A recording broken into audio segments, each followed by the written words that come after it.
Hello friends, welcome to Gayatri guides. तर काल झालेला F6चा जो पेपर आहे पॅडागॉजी ऑफ इंग्लिश, जवळपास फर्स्ट इयरचे सगळे सब्जेक्ट मी तुम्हाला ॲनालिसिस करून झालेले आहे.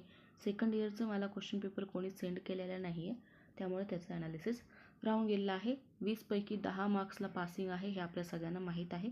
फाइंड ऑड मॅन आउट होतं सगळ्यात पहिलं. Introduction, statement of aim, presentation आणि टेक्स्ट बुक. तर यामध्ये काय होतं, जे टेक्स्ट बुक आहे ते वेगळं होतं का, तर ह्या सगळ्या ज्या आहेत त्या लेसन प्लॅनच्या स्टेप आहे. त्यानंतर आहे मॅप, चार्ट, पिक्चर आणि टी व्ही यामध्ये वेगळं होतं का, तर हे ऑडिओ व्हिज्युअल एड आहे, बाकीचे फक्त व्हिज्युअल एड्स आहे. फिल इन द ब्लँक्स होतं.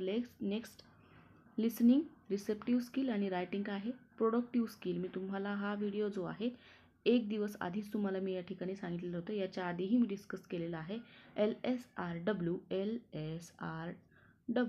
हे जे दोन असतात, लिसनिंग आणि रीडिंग, हे असणार आहे रिसेप्टिव्ह स्किल. स्पीकिंग आणि रायटिंग हे असणार आहे प्रोडक्टिव्ह स्किल, है ना, ज्या ठिकाणी काहीतरी प्रोड्यूस होतं आहे त्याला म्हणायचं आहे प्रोडक्टिव्ह स्किल. हे मी तुम्हाला या ठिकाणी डिस्कस केलेलं होतं. व्हिडिओ बघितला असेल तर तुम्हाला लिहिता आलेलं असेल. त्यानंतर आहे रिअरेंज द जम्बलिंग स्पेलिंग जे आहे ते रिअरेंज करायचं होतं. एकदम सिम्पल होतं. ट्री या ठिकाणी याचं आन्सर होतं.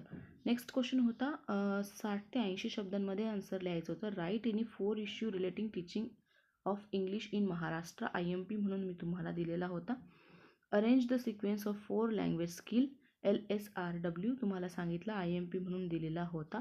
व्हाय annual planning is important in teaching learning process. हे सुद्धा मी तुम्हाला IMP म्हणून दिलेलं होतं. किंवा टीचिंग ॲन्युअल प्लॅन म्हणजे काय, टीचिंग लर्निंग प्रोसेसमध्ये ॲन्युअल प्लॅन म्हणजे काय आहे ते तुम्हाला दिलं होतं. जवळपास 6 मार्क्स आणि वरचा एक पकडलं तर 7 मार्क्सचं या ठिकाणी IMP मी तुम्हाला दिलेलं होतं.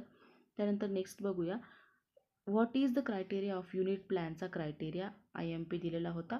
इम्पॉर्टंट ऑफ लेसन प्लॅन, दोघांपैकी दोन्हीही IMP दिले होते, पण एक आला म्हणजे फायदा झाला, 10 मार्क्स झाले, इथेच तुम्ही पासिंग होऊ शकता. How will you develop teaching material using the stage and steps. हे सुद्धा मी तुम्हाला जे काय आपलं पॉईंट वाईज डिस्कशन, हा जो काही टॉपिक आहे त्यामध्ये डिस्कस केलेला आहे.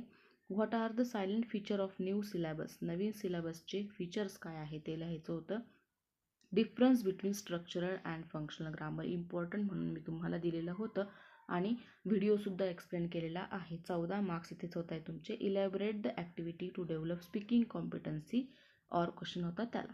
ठीक आहे, जवळपास 14 मार्क्स मी दिल्यापैकी तुम्हाला IMP या ठिकाणी आलेलं होतं. अशा प्रकारे सिम्पल आणि शॉर्ट क्वेश्चन पेपरवरती काहीही अवघड नव्हती. काही प्रॉब्लेम असेल तर मला मेसेज करू शकता. आय होप की पेपर तुम्हाला चांगला गेलेला असेल. Bye bye, take care.